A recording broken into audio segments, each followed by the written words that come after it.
Bueno, buenos días a todos. Bienvenidos a la conferencia de Eduardo Leiderman, en el cual pues hacemos la exposición de un caso clínico de interés en enfermedades infecciosas. La doctora María Angélica Maya nos va a hacer el abordaje inicial del contexto clínico de este caso. Se trata de una mujer, este caso clínico, perdón, antes de empezar, es un caso clínico extraído de la Clínica de las Américas. Este caso fue aportado por la doctora Diana Gredo, infectóloga de la Clínica de las Américas, y pues los datos son extraídos de la historia clínica, más la doctora la examinó directamente. Es una mujer de 73 años, natural de Pereira, residente desde hace más de 10 años en Medellín, vive solamente con la hija, sin mascotas, se dedica a ser ama de casa y dentro de la parte epidemiológica no tiene ni viajes recientes ni actividades al aire libre, aparentemente cumplió la cuarentena. Antecedentes muy relevantes: reemplazo valvular mitral biológico en el 2005, la paciente no recuerda, no es capaz de dar información acerca de la causa. Diabetes mellitus tipo 2, hipertensión, enfermedad por reflujo gastroesofágico. Tiene un reemplazo total de rodilla bilateral, además de reemplazo valvular mitral. Y está en este momento anticoagulada por warfarina, captopril y metoprolol, pues para sus patologías. Para la diabetes no toma medicamento al momento de la consulta. Ni llega a contactos con pacientes respiratorios, ni actividades fuera de la ciudad, ni viajes fuera de la ciudad en los últimos 6 meses. Bueno, el cuadro clínico empieza en julio. La paciente refería en ese entonces mareo, por lo cual pues fue remitida a neurología, en el cual pues no encontraron mayores alteraciones desde el punto de vista clínico. Se le tomó ese día al ingreso, esto es en las Américas, un TAC de cráneo simple. El TAC de cráneo reportó un infarto en territorio de arteria cerebral posterior con transformación hemorrágica, por lo cual pues se hospitalizó. Se le hizo una angioresonancia el 5 de julio, donde se evidencia un evento isquémico agudo tardío con compromiso temporo-occipital derecho, talámico, hipocampal y el esplenio del cuerpo calloso. Durante el estudio de extensión se le solicitó un Doppler de vasos de cuello que no tuvo estenosis. Durante la estancia le tomaron un urocultivo que salió positivo para E. coli, Escherichia coli, y le dieron 7 días de tratamiento con astronam. La paciente tuvo una evolución neurológica satisfactoria, recuperación completa, y el 23 de julio le dan de alta. El 18 de agosto de este año inicia esta vez con epigastralgia, pirosis, náuseas y emesis, que la paciente asoció pues, a sus síntomas repetitivos de reflujo. Y llega a otros síntomas respiratorios, fiebre, artralgias. Sin embargo, empezó a presentar disminución de la capacidad funcional dado por disnea de medianos esfuerzos, que no es muy claro en cuanto al momento en que inició. Por los síntomas, se programó al 28 de agosto para endoscopia digestivas, pero durante la monitorización le encontraron hipoxémica con saturación arterial por debajo de 90, por lo que requirió hospitalización. En ese momento la endoscopia era ambulatoria y se remitió a hospitalización para el manejo de la hipoxia. Bueno, ¿alguna pregunta en cuanto a la enfermedad actual, doctora? ¿Dónde vive esta señora? En Medellín. Medellín. Entre el evento que tuvo, que le hicieron el ataque, y cuando empezó a tener vómito y hipoxemia, ¿esto cuánto tiempo pasó? Más o menos un mes. Del 4 de julio le empezaron los síntomas neurológicos y el 28 de agosto fue remitida para hospitalización por hipoxemia. Ok. Bueno, este es el examen físico de ingreso, momento de hospitalización. Signos vitales: presión arterial normal, frecuencia cardíaca normal, respiratoria estaba taquipnéica, hipoxémica, en ese momento no tenía oxígeno, afebril al ingreso y tenía disnea al hablar. La paciente, en cuanto a la cavidad oral, era una edéntula con focos sépticos dentarios y membranas blanquecinas en lengua y paladar. Bueno, ahorita le muestro fotos. Tenía crepitación yugular, tenía un soplo sistólico grado 3 de 6, un foco mitral, unos crepitos basales bilaterales, un abdomen sin dolor, no se impacta esplenomegalia ni hepatosplenomegalia, y no había edemas periféricos. Y en el neurológico, examen neurológico en ese momento no tiene ningún déficit. Esta es la foto de la cavidad oral. ¿Tiene cándida? Sí, señora.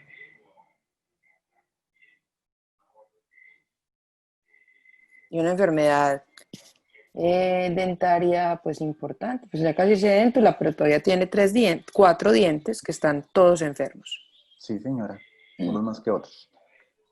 Bueno, entonces hasta el momento yo creo que esa es la historia clínica de la paciente.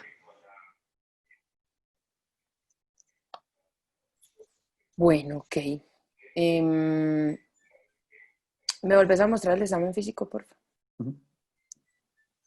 Entonces, una persona de 73 años que vive en Medellín, le hicieron un reemplazo de válvula mitral por alguna razón, es diabética hipertensa, luego tiene una lesión cerebral que no, pues ellos como que no buscan muy bien la causa de esa lesión cerebral, ¿o es que me equivoco? Sí, Doctora, le cuento, o sea, la paciente cuando llega en la primera hospitalización, que llega con unos síntomas, realmente no son síntomas neurológicos, llega por mareo. El examen neurológico hecho por el neurólogo de la institución es completamente normal. Sin embargo, pues le realizan por los síntomas, pues porque llega con mareo, como es un motivo de consulta, le hacen inicialmente una tomografía que eh, que pues, con esa tomografía hacen posteriormente por los hallazgos en la TAC la angioresonancia, que es la que muestra esos hallazgos, y a ellos sí les impresiona en ese momento pues que tenga tantas lesiones neurológicas y por eso hacen ecocardiograma, una ecografía Doppler. Sin embargo, pues el ecocardiograma inicial lo que mostraba era una válvula biológica en posición aórtica con una disfunción leve, sin alteración de la FEBI y un Doppler que no tenía pues realmente alteraciones pensando en que estuviera embolizando a partir de alguna placa en las arterias pues en cuello. Entonces queda con el diagnóstico. Le hicieron pues los estudios, pero no encontraron nada No, relevante. no. Sí, señora. Luego, un mes después, en ese mes, ella pasó a guiada. Sí, completamente. Luego en O sea, ese lo mes único que se empieza refería es una disnea leve. epigastralgia, que Sí. es, digamos, un síntoma muy típico de esta enfermedad, vómito, y luego empieza a tener disnea y efectivamente la encuentran hipoxémica, y en el examen físico pues tiene un soplo que ha aumentado con respecto al que tenía antes. Pues, de hecho, cuando ella fue por el mareo, ¿qué tipo de soplo le auscultaron? O ahí no tenía soplo. No, pues no registran soplo en esa primera. O sea que este es un soplo que podríamos considerar nuevo. Claro que ella sí tenía que tener una alteración en la auscultación cardíaca porque ella tiene un reemplazo de válvula mitral. Pero El es soplo era biológica, doctor. grado 2, o sea, Biológica, es una biológica, sí. Sí, la biológica a veces pueden incluso no tener soplos. el soplo es grado 2, es un soplo Muy leve. leve. Ok, pues entonces podríamos decir que es un soplo nuevo. En foco mitral, y obviamente pues, está el hecho de que la señora tiene una enfermedad periodontal, pues muy importante. Entonces ya con esos elementos podríamos decir que esta señora tiene un cuadro muy sugestivo de una endocarditis, que sería mi primera pues opción diagnóstica. Eh, como cosas diferenciales, pues difícil salirse de la endocarditis porque el cuadro es como muy típico de una endocarditis, pero si uno no relacionara el primer evento inicial, digamos que tuvo pues una manifestación neurológica y no lo referenciara con la segunda opción, pues uno inadvertidamente podría decir, esta señora puede estar cursando con un cuadro respiratorio, digamos una neumonía o una neumonitis nueva, ¿cierto? Como diagnósticos diferenciales, pero si uno junta, pues lo primero que le pasó, que fue el evento neurológico con los hallazgos nuevos, pues es claro pues que eso es una endocarditis. Si uno se va a las etiologías de esto, pues entonces tiene que decir bacterianas, y entre las bacterianas siempre van a estar primero pues los gérmenes de la boca, estreptococo, los anaerobios, esta señora pues probablemente tenga una endocarditis subaguda, ¿cierto? Porque eso le empezó probablemente, aunque no hayan visto en la ecocardio Eso fue julio, cuando consultó Julio. ella, aunque no hayan visto en la primera ecocardio pues una vegetación o algo, es muy probable que ese evento que ella tuvo cerebral tenga que ver con la endocarditis que tiene ahora. Entonces, eso podría uno decir pues que esa señora está cursando con endocarditis desde julio. Entonces, pues es unas manifestaciones muy subagudas y esto es obviamente adquirido en la comunidad. Entonces, obviamente, pues tenemos que hablar de hemófilos para influenza, eh, tenemos que hablar de eh, Agregatibacter, eh, Cardiobacterium, Eikenella, Shigella, pues que son estos gérmenes que infectan a las personas en la comunidad y que dan manifestaciones pues muy lentas hasta que el paciente pues ya se encuentra pues en esta dificultad respiratoria como está la señora ahí. Los otros podrían ser actinomices,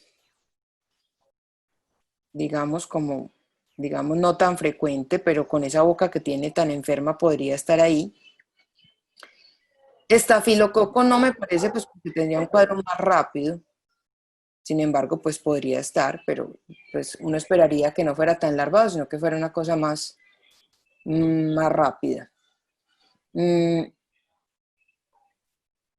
Neumococo, también uno esperaría un curso más rápido, pero pues pongámoslo ahí porque podría ser un agente causante. Entonces ya dijimos estreptococo, anaerobios, el grupo JASEC, actinomyces, S. aureus, neumococo.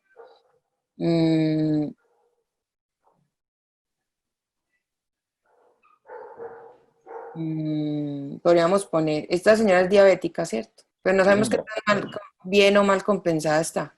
Ah, no, eso no tenemos el dato. Bien controlada, bien controlada. Bien. Una hemoglobina glicada de 6.5. Ah, muy bien. Porque voy a poner anocardia, pero pues con esa diabetes bien compensada, pues ya eso disminuye mucho el riesgo de que ella va a tener eso.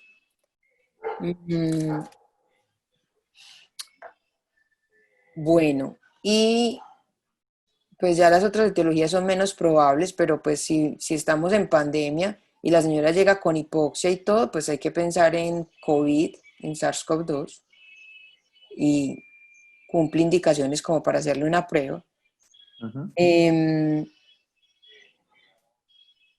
Los virus herpes pueden tener manifestaciones pulmonares y neurológicas,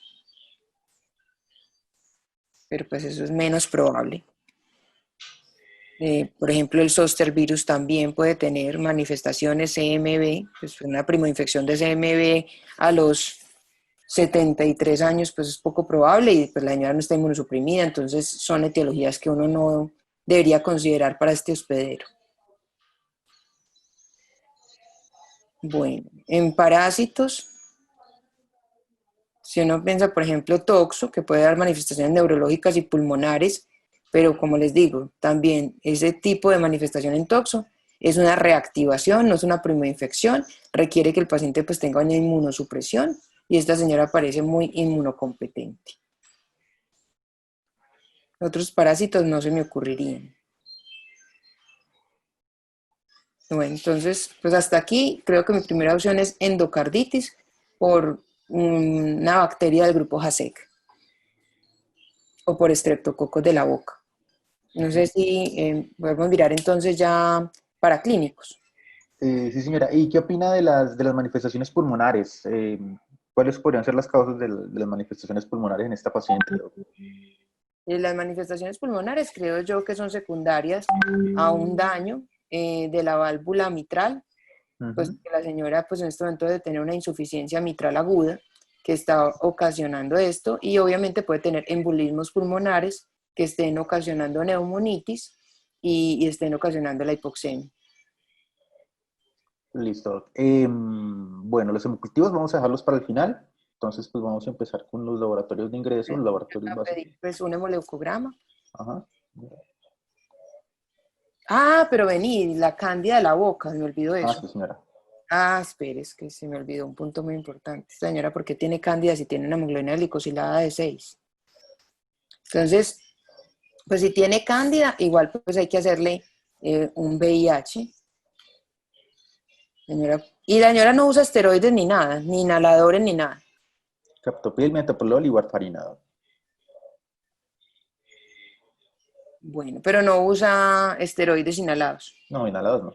No, entonces, pues hay que hacerle un ELISA para VIH, pues que es una de las causas más comunes de cándida oral. Y en hongos, pues el MUG es causado por cándida. Cándida puede causar endocarditis, pero casi siempre es endocarditis derecha y es en usuarios de drogas intravenosas. Esta señora no es usuaria de drogas intravenosas. No, señor. Me parece muy raro que ella tenga cándida oral. La mayoría de las personas mayores de edad que tengan cándida oral son o por una diabetes mal compensada, uso de esteroides sistémicos Inhalados. o inhalados principalmente. Y había otros sitios del cuerpo donde tuviera cándida. No, señor. Bueno, entonces ahí sí es muy importante pues hacerle su examen de VIH. Y si es VIH positiva, pues el contexto cambia totalmente. Ujú. Entonces le hicieron, a ver, una creatinina que está normal, una PO2 de 45, PCO2 de 25. PO2 de 45, o sea, Dios mío. Tiene unos leucos de 11.500. Tiene unos linfocitos de 800. Sí, señora. Upa. Y tiene una PCR para SARS-CoV-2 negativa. O sea que ya con estos linfocitos más esa cándida oral, le hace mucho pensar a uno si esta persona tiene un problema relacionado con los linfocitos, que para la edad de ella podría ser una alteración hematológica, que esté cursando con una neoplasia hematológica que le disminuya los linfocitos. Lo que es muy raro es que sean los linfocitos solos. No hay ninguna alteración en los leucocitos, ni en los neutrófilos, ni en las plaquetas. ¿Y cuánto tiene hemoglobina? 11. Una anemia leve. Una anemia leve. Bueno. Eh, O lo otro es aquí, pues que tenga VIH. Pues que ajá. tenga SIDA, pues en este caso, porque ya con esos linfocitos tan bajitos. Ujú. Bueno, le regalo los puntos de corte del péptido natriurético cerebral. El valor fue 1187 con un punto de corte establecido en las Américas de 115, muy elevado. Y lo mismo la troponina. Troponina, allá el punto de corte es de 10 y está en 63. Y tiene una hiperbilirubinemia leve también.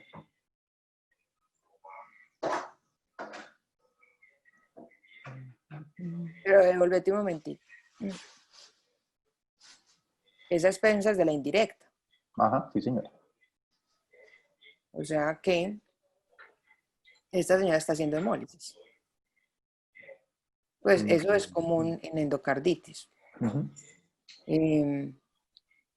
La troponina elevada también. O sea, esta señora básicamente tiene una disfunción cardíaca. O sea, esto apoya el hecho de que tenga una endocarditis, pero normalmente pues la endocarditis no cursa ni con cándida oral ni con linfopenia. Ajá. Bueno, estas son las evoluciones de los exámenes al momento desde el Le ingreso hasta subió la creatinina. sí, le sube la creatinina. Y las pruebas hepáticas están normales. Tiene una Sí. BCG muy alta, que es otra cosa a favor de endocarditis. Ujú. Alcanzó incluso hasta anemizarse en un punto. Aquí está mal, es septiembre, no agosto. Y una CPK total que fue en ascenso, pero pues podemos asumir también que es una complicación secundaria pues de su disfunción ventricular izquierda. Bueno, miremos la ecocardio. Vamos a ver qué. Bueno, pues quería traer como curiosidad la angioresonancia, pues por si adicionaba algo más al enfoque diagnóstico. Esta fue la angioresonancia por la cual consultó en julio. Y son los dos cortes más representativos.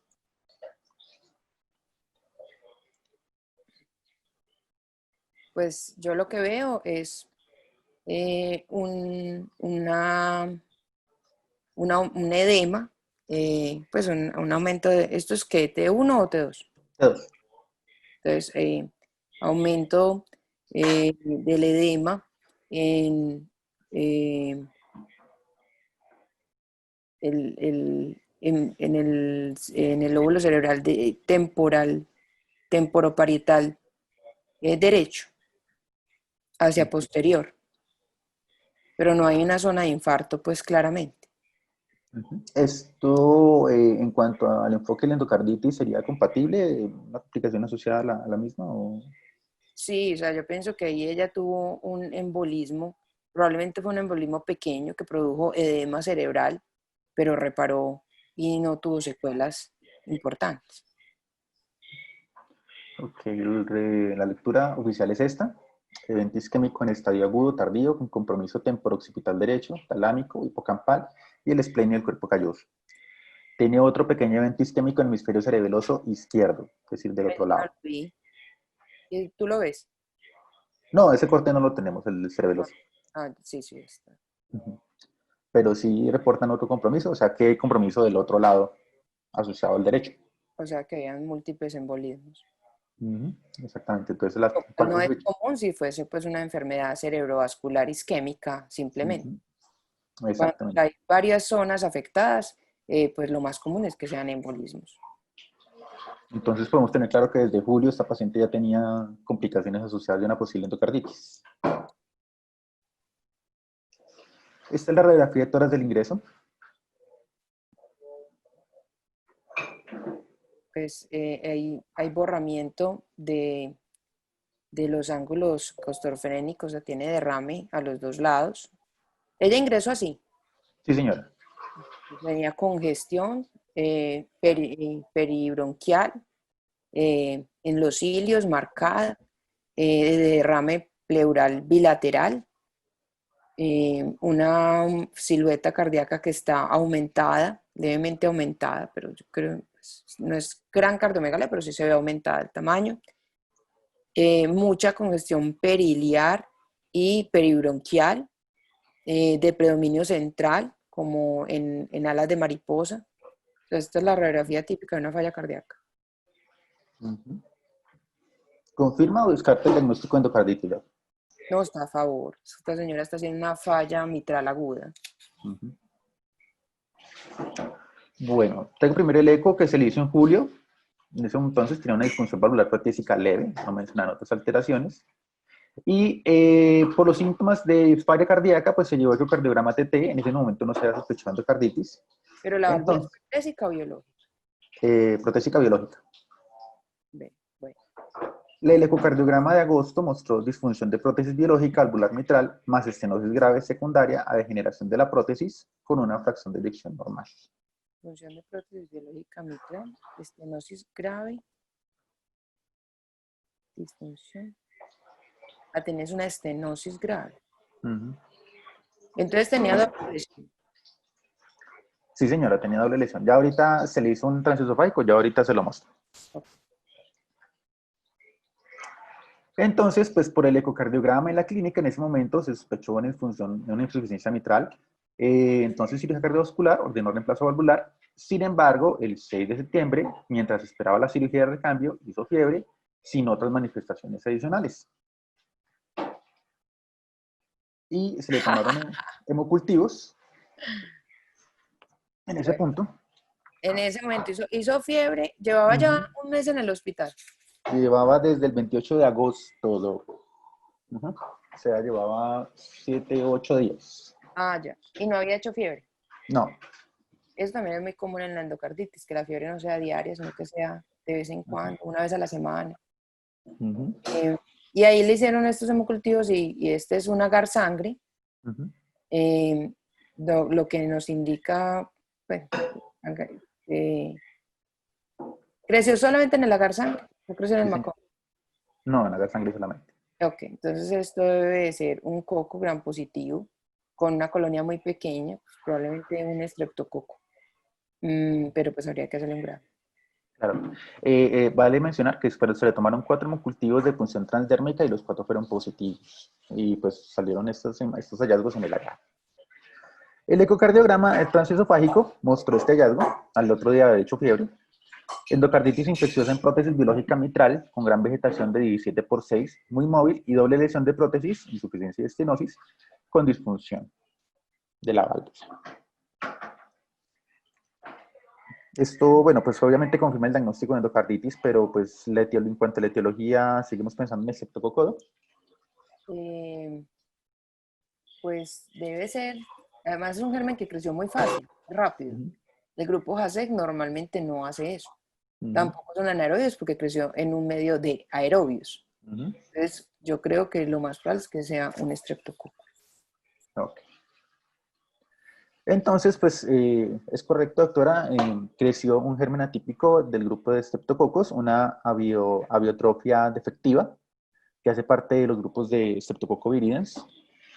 Se hizo el aislamiento de esos hemocultivos, crecieron a las 43 horas. Sin embargo, pues no había disponibilidad de tarjeta de lectura de antibiograma para este microorganismo, dado que es atípico y no es frecuentemente aislado, por lo que se utilizó para la lectura del antibiograma la tarjeta del Streptococcus viridans. Y pues nos reportó los siguientes puntos de corte. Quiero llamar la atención, pues obviamente estos parámetros que establece esta tarjeta no son aplicables a la biotrofia porque a pesar de que son del mismo grupo, bueno, son pertenecientes del grupo de Streptococcus, los puntos de corte para viridans y para biotrofia son diferentes. Entonces quiero que veamos esta parte de la sensibilidad y concentrarnos en la micro, que en este caso pues tenía una sensibilidad de penicilina 0.25, que para la biotrofia es sensible. Bueno, ¿qué pasó con la linfopenia y la cándida en la boca? VIH negativo, doc.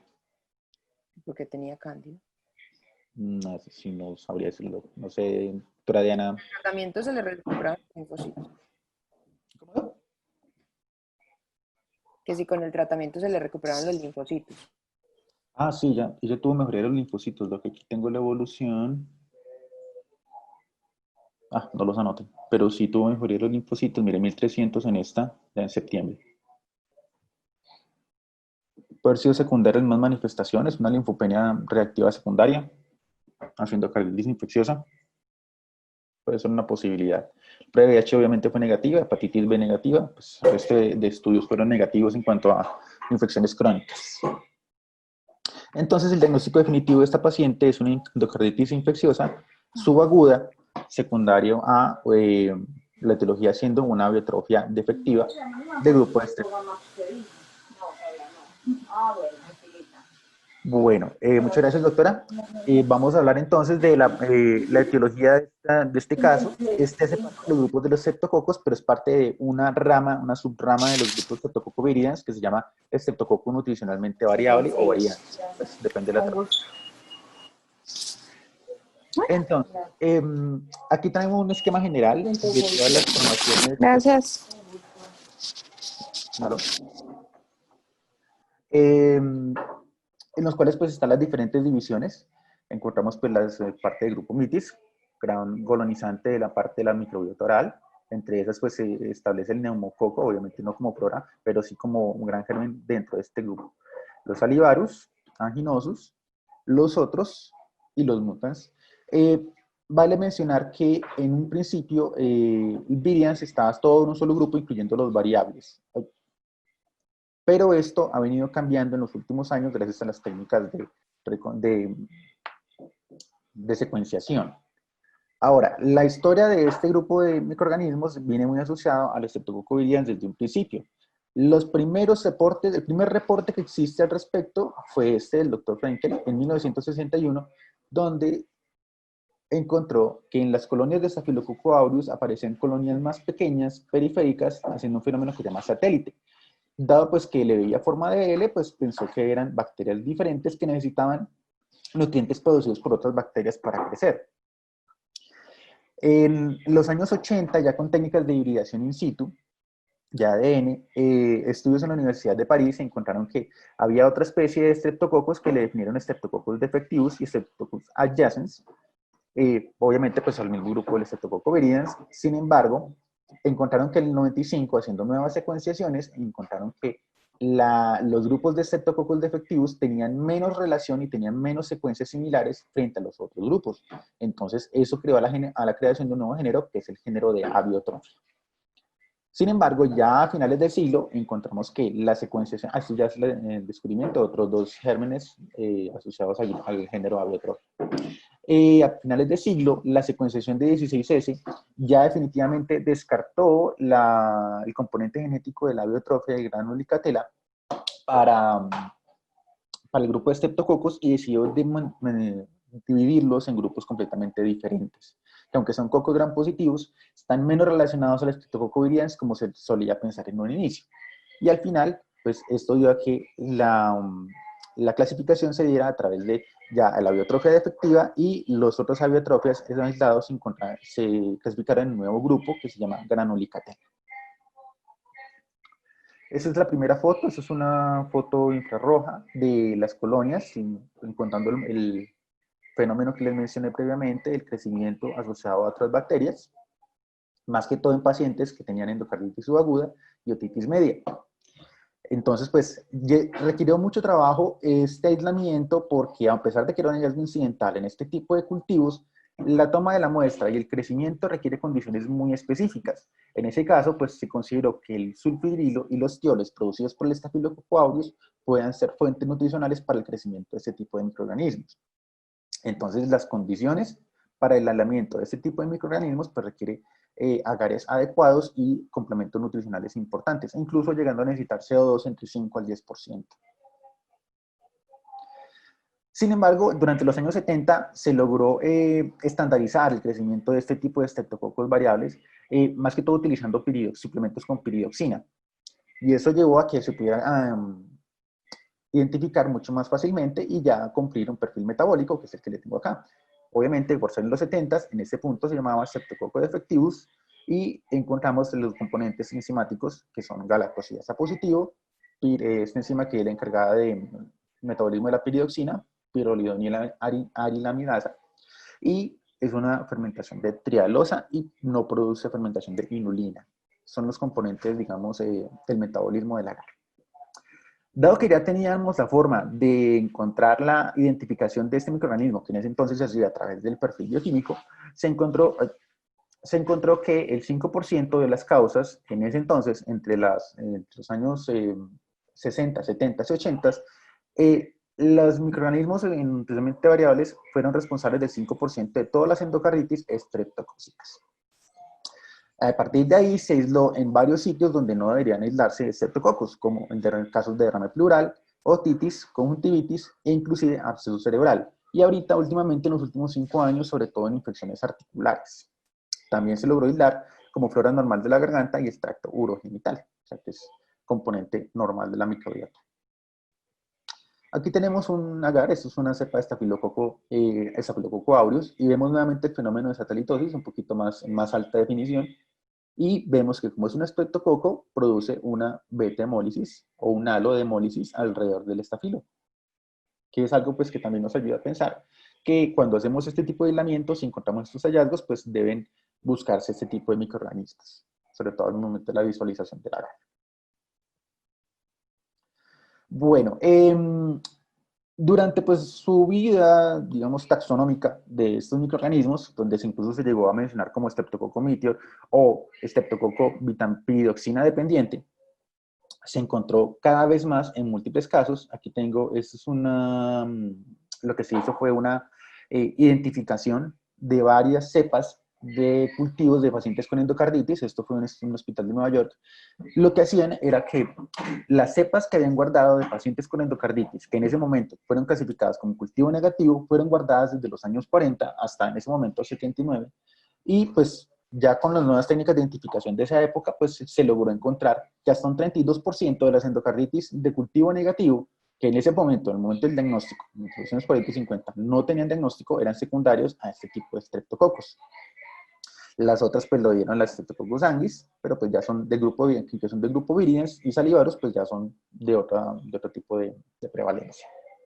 Y como pueden ver, entre los años 40 y 50 y entre los 70, la diferencia en cuanto a la presentación no varió, lo que quiere decir que la los cambios en el estilo de vida en los últimos 40 o 50 años no han hecho mayor mella en cuanto a la cantidad de casos por estreptococos de este grupo en los pacientes con endocarditis infecciosa.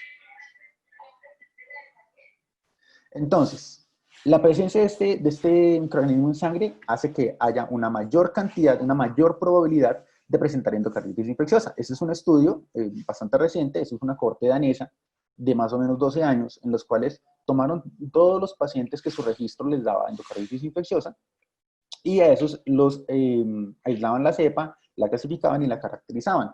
¿Y qué encontraron? Hicieron una correlación de variables en cuanto a etiología y con cuáles de estas etiologías tienen mayor probabilidad de presentarse endocarditis. Entonces, voy a enfocarme acá que estos son los componentes entre el mitis y el viridians, y entre esos es la granulicatela, la cual nos muestra que si yo tengo la presencia de este microorganismo en sangre, tengo entre 10 a 80 veces más la probabilidad de presentar una endocarditis infecciosa. Entonces, la presencia de este microorganismo es bastante importante, sobre todo al momento de aislamiento en hemocultivos, y es algo que hay que investigar inmediatamente. Nuevamente traigo un gráfico bastante similar, en el cual pues la prevalencia de estos microorganismos vemos que han aumentado mucho más. Afortunadamente, en cuanto a la frecuencia absoluta es mucho menos, pero la probabilidad de casos pues aumenta en la medida que sigan presentando estos aislamientos. Aquí vemos a la granulicatela, que hace parte del grupo variable, y los otros pues los de componentes del viridians y el mitis que ya les mencioné. Obviamente el neumococo es el más prevalente, pero pues la prevalencia de endocarditis infecciosa pues ya depende de muchos otros factores adicionales, que pues ya son parte de otro tema. Entonces, ¿por qué la importancia de que ese streptococo produzca una tanta virulencia, produzca endocarditis con una alta posibilidad? Bueno, hay dos casos importantes en cuanto a la patogenicidad de ese tipo de microorganismos. Uno es el daño endotelial que me produce activación de factores de agregación y de adhesión, y eso me va a permitir que cambie el flujo sanguíneo, y eso va a permitirme que a través de los factores de adhesión de la bacteria se adhieran a los componentes de la membrana endotelial, y eso me va a producir aumento en su crecimiento, aumento en la inflamación y la producción de la vegetación. Color verde pues por la vegetación. ¿Cuál es el factor de riesgo importante? Esta paciente, aunque no tiene un daño endotelial, sí tiene una prótesis biológica, y la prótesis biológica sí tiene unas zonas en las cuales alrededor del anillo valvular tiene una pérdida de continuidad del endotelio. Entonces, las suturas, los granulomas pequeños de la cicatrización, son, digamos, tejido inerte que permite, primero, daño en el flujo, y segundo, facilidad de que los factores de adherencia a través de las proteínas, la formación de proteínas y de fibrina de esas zonas, me haga que aumente la adherencia a los microorganismos que se pueden estar presentando en el flujo sanguíneo. Aquí vemos mucho más cerca el componente y la formación de la vegetación. Vemos primero pues el daño endotelial en este caso, la destrucción del daño, la infiltración, la formación de trombos de plaquetas, el aumento en la producción de citoquinas y la infiltración también de macrófagos, y la bacteria cómo aprovecha todos esos componentes de fibrina, tapones, etcétera, para producir la adhesión e invasión alrededor del endotelio. Aquí también vemos cómo la destrucción, pues la bacteria aprovecha todos estos componentes de la vegetación y al final invade la célula endotelial para producir su destrucción, y pues esto va a ser un fenómeno que se perpetúa en el tiempo si no tiene ningún manejo, y por eso nos va a producir las complicaciones que en este caso fue una de las causas de la disfunción valvular de esta paciente, la destrucción de la válvula a través de un estreptococo, a través de este fenómeno que les voy mostrando. La fibronectina, producida por las diferentes fibras de las células inflamatorias, van a ser un punto importante de anclaje de este estreptococo, y más que de la biotrofia, que tiene una alta afinidad dentro de este grupo de nutricionalmente variables, junto con el viridians. De hecho, el viridians y la biotrofia son los dos microorganismos que tienen más afinidad hacia la fibronectina y hacia la adhesión de la misma, y esto nos va a producir todas las complicaciones que les acabo de mencionar. Bueno, entonces, como ven, no es una enfermedad muy frecuente, pero pues igual debemos de buscarla más. Y frente a las dudas de qué tan patógeno, qué tan importante es este tipo de etiologías frente a todos nuestros casos de endocarditis infecciosa, en España, este grupo es un grupo del sur de España, de Barcelona, que es una red de más o menos 9 hospitales de esa zona, los cuales quisieron hacer la pregunta, bueno, ¿qué tan importantes son esos estreptococos para nuestra patología y nuestro entorno comparado con lo que se ha reportado hasta el momento? Ellos hicieron una corta retrospectiva de 76 casos, pero 76 casos son adicionados a los de la literatura. Encontraron 12 casos entre 2000 a 2015 dentro de su red, y los otros 54 fueron obtenidos de la literatura que estaba reportada hasta el 2015. Y lo que hicieron fue un análisis multivariado de factores de riesgo. Empezando pues primero, esos son la parte de los factores de riesgo, su caracterización demográfica local de sus casos inmediatos. Vemos obviamente pues una diferencia, y lo que hicieron fue compararlos con otros dos grupos de gérmenes, entre comillas, fastidiosos, para ver qué tanto se relacionaban unos con los otros. Entonces tenemos las bacterias del grupo AC, que fueron identificadas como AC, apenas 7 casitos, contra Streptococcus del grupo Viridans, que fueron 132 casos. Recordar que a pesar de que son 76 casos reportados, estos 12 son los que están aportando la cohorte española. ¿Y qué encontraron de diferencia? Más que todo, lo que nos importa, lo más que debe importar es la comparación con el grupo Viridans, que son como sus parientes patogénicos más cercanos. Entonces vemos que afecta mucho más a personas ancianas, más que todo de actividades en la comunidad, afecta sobre todo válvulas nativas, y tienen preferencia sobre válvula aórtica, aunque pues estos son diferencias no estadísticamente significativas. Y obviamente los factores de riesgo es que ya debe haber un daño endotelial a nivel cardíaco, como en este caso, en el caso de prótesis valvular. Y vemos pues también el aumento de uso de drogas intravenosas. Eso es otro punto importante. El aumento de la prevalencia de uso de drogas intravenosas en los últimos 50 años también ha impactado en la epidemiología de la endocarditis, que es algo a tener en cuenta. Entonces, ¿cuáles son los factores de mortalidad de los pacientes que presentan estreptococo nutricionalmente variable? Pues vamos a ver, esto es otro cruce de variables, entre pues edad, apenas una vez, tipo de endocarditis infecciosa, pero no hubo diferencia estadísticamente significativa. Los factores a los cuales nos podemos remitir es paciente con ya compromiso valvular y pacientes con edad, más o menos 6 veces más. Quiero llamar la atención aquí que hay una complicación de embolismo, ¿sí? Y es para recordar que pues, el caso mencionamos empezó con una patología neurológica que en su momento pues no se encontró una etiología definida. Sin embargo, pues vimos al final que era secundario a un embolismo, y esto es algo que toca llevar pues con mucha sospecha. Y el tratamiento, pues cuando vemos un OR por debajo de 1, vemos que la cirugía es un efecto salvador, aunque desafortunadamente, pues dado el número de pacientes, pues no fue una diferencia estadísticamente significativa. Bueno, características ecocardiográficas, como podemos ver, más que todo complicaciones perianillo valvular, compromiso del sistema nervioso central, pero vuelvo y repito, tenemos una N muy pequeña, entonces no es un hallazgo que podamos extrapolar importante, y eso nos lo demuestra el hecho pues, que no tenga una P estadísticamente significativa. ¿Y cómo le fue a ese tipo de pacientes? Bueno, los pacientes que requirieron cirugía fueron en su mayoría, obviamente. Los pacientes que se les dio tratamiento médico y requirieron cirugía posteriormente o una reintervención, pues fue un porcentaje mucho menor. La mortalidad hospitalaria fue mucho mayor en el grupo de aviotrofia, y la mortalidad de un año es mayor en este mismo grupo.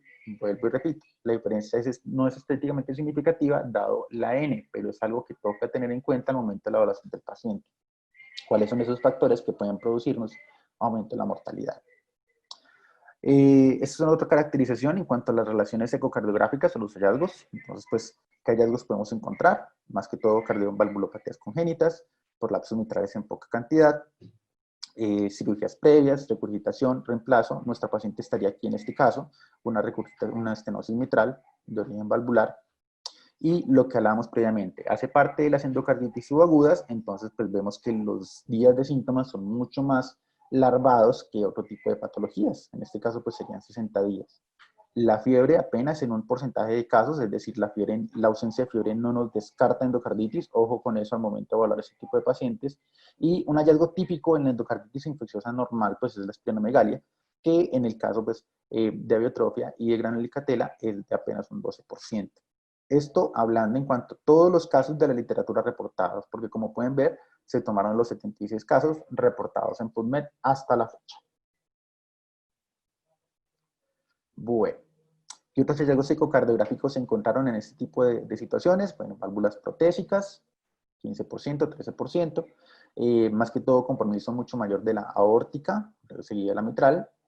¿Qué hallazgos ecocardiográficos pues, pueden ser relevantes? Los cambios valvulares dinámicos son importantísimos al momento de la evaluación de un paciente con endocarditis, porque nos va a hablar de no solamente indicación quirúrgica, sino también de pronóstico y de, pues, de manejo médico asociado al manejo quirúrgico, y que tanto se presenta como complicación del sistema nervioso central.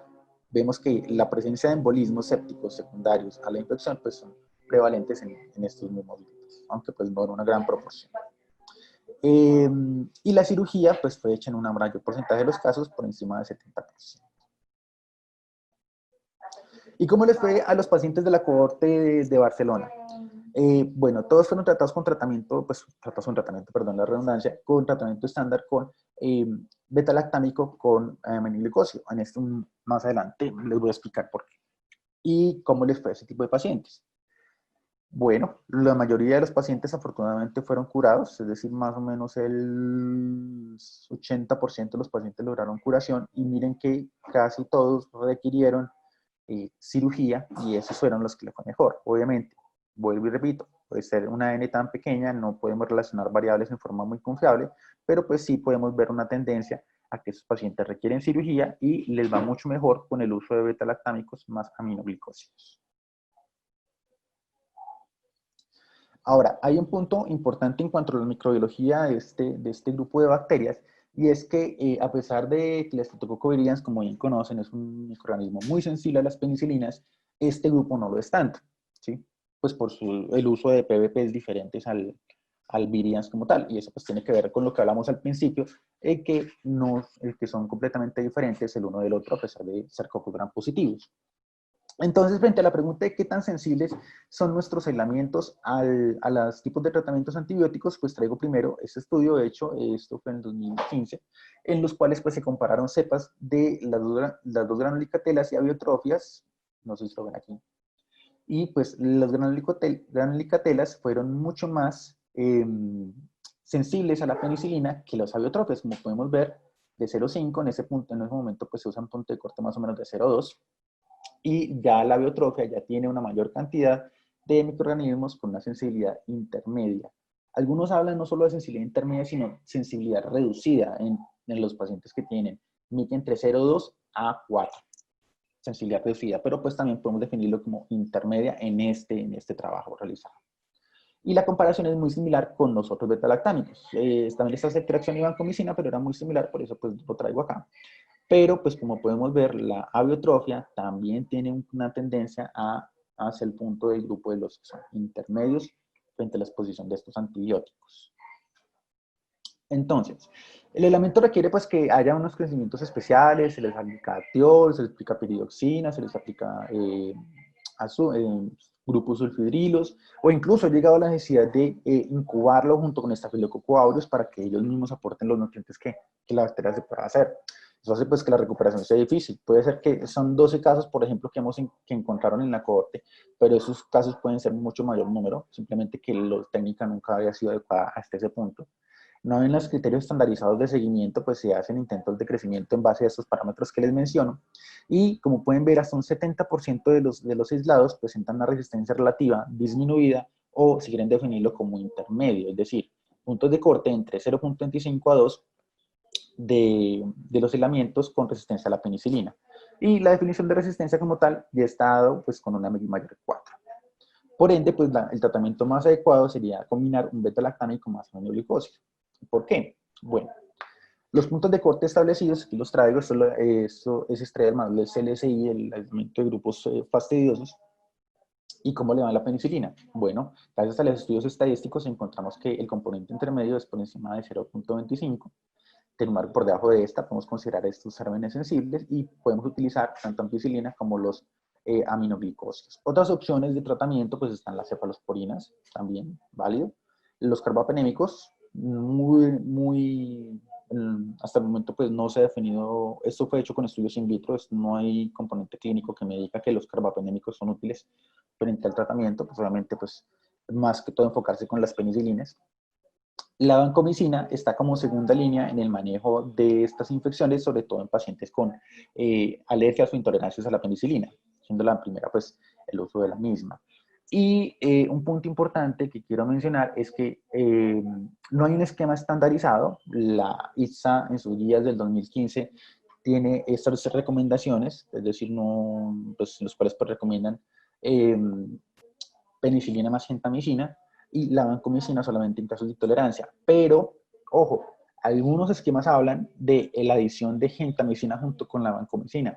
Sin embargo, recordemos que el uso de estos dos medicamentos en forma conjunta, la posibilidad de un daño renal aumenta hasta en 20 a 30 veces.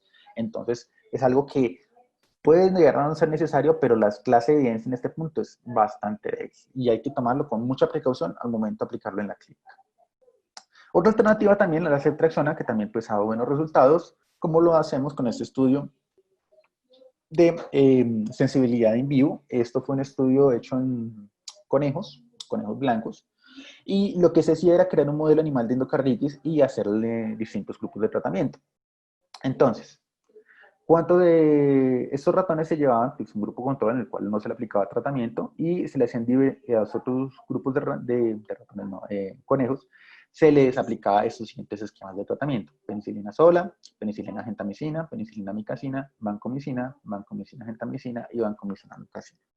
Se les aplicó durante más o menos de 7 a 9, 3 días de tratamiento y luego pues se miraron las vegetaciones realizadas en la aorta. El modelo es muy interesante, es simplemente una canulación a través de la arteria carótida y la aplicación de 8 logaritmos de unidades formadoras de colonias de estos microorganismos, de esta cepa, directamente al corazón.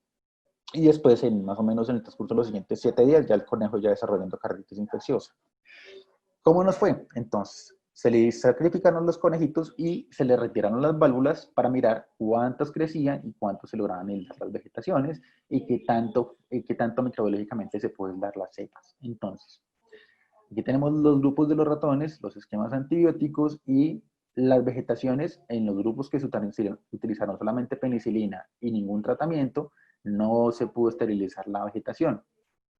Es decir, no hubo depuración de microorganismos, por una amplia cantidad de crecimiento en las vegetaciones por gramo de tejido. Los pacientes con tratamiento con penicilina, gentamicina, penicilina y beta-lactámico aminoglicósido, encontramos que una mayor cantidad y una disminución en el inóculo. Y vancomicina gentamicina también es una excelente combinación que disminuyó en forma importante el inóculo bacteriano.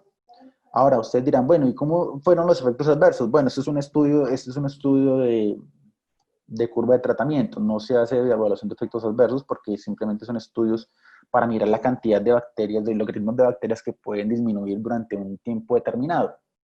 Ya eso pues ya requeriría otro tipo de avances, pero pues recordemos que nuevamente el mensaje que quiero que se lleven es que aunque vancomicina, gentamicina es un buen tratamiento de elección, la posibilidad de efectos adversos es mucho mayor y por ende pues no es algo que se deba hacer de rutina. Consolidados estos resultados, esa es una curva de mortalidad por tiempo, en los cuales pues a medida que aumenta la curva, menos mortalidad, menos destrucción o mayor crecimiento de las unidades formadoras de colonias. Como vemos, el uso de monoterapia, sobre todo con aminoglucósidos, pues son de poca utilidad. Sin embargo, el uso de betalactámicos mejora el control del inóculo bacteriano y el uso de aminoglucósidos aumenta mucho más la cantidad de bacterias que podemos matar en las siguientes 24 horas. Aquí hacemos una comparación con vancomicina y pues aquí como un detalle de interpretación, entre más inclinada sea la curva, mucho más efectivo en cuanto a la mortalidad de los microorganismos. Entonces, pues la combinación beta-lactámico-gentamicina tiene una mortalidad muy característica, mortalidad no, está mal dicho, destrucción microbiana mucho más fuerte que otras combinaciones asociadas, y esto dio para que a partir de los años 90 la combinación de beta-lactámico más gentamicina sea una combinación ideal en el tratamiento. Ya en cuanto al tiempo, el tratamiento, si es paciente con prótesis, como en nuestro caso, que es una paciente con prótesis, válvula protésica, el tratamiento debe hacerse por 6 semanas. Obviamente, no deben ser 6 semanas con aminoglucósido, bueno, excepto en algunos casos seleccionados y en la tolerancia lo permita, pero sí deben ser beta-lactámico por 6 semanas con una gentamicina mínimo por 2 semanas. Y eso es todo lo que tenía para contarles respecto a este grupo de microorganismos.